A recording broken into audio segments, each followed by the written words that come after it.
There are a number of envy narratives in Scripture. You have the Cain and Abel narrative. You have the Jacob and Esau narrative. You have Isaac and Ishmael, Sarah and Hagar, and also you have Joseph. That's a very important one. And one thing that might be learned from all of these narratives is not inviting envy. Because envy is a very special dynamic. It's jealousy coupled with the desire to destroy. And so the individual who is envious seeks to destroy that which brings up this feeling of envy.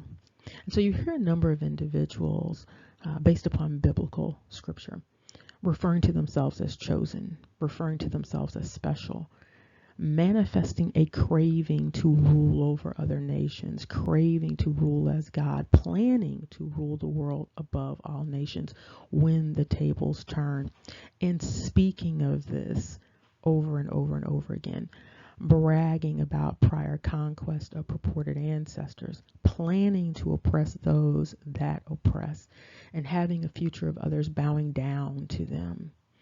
And if you recall Jacob coveting, and remember Joseph desiring and fantasizing about and dreaming about these brothers bowing down to him, you also recall the reactions of others who were a part of these narratives. And so this may be a reason why the scripture admonishes about envying the oppressor, and so not envying the oppressor and not wanting to walk in the oppressor's ways. One of the things that happens when individuals want to walk in the footsteps of the oppressor is they are never free from oppression. They simply want to shift the situation so that in the new situation, they will be the more pathological one in the paradigm.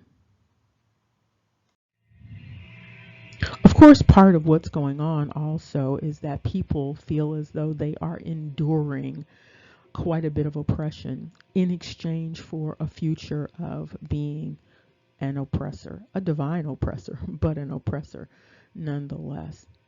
And so this is setting individuals up currently and in the future to stay in a cycle of envy and oppression. Because if you flip that script of oppression, and one individual is now the oppressor and the other one is the one following behind at the heel, there is still that dance of envy and oppression going on. And it's not going to be a healthy or a fun dance for either the person who is envying or the person who is being envied.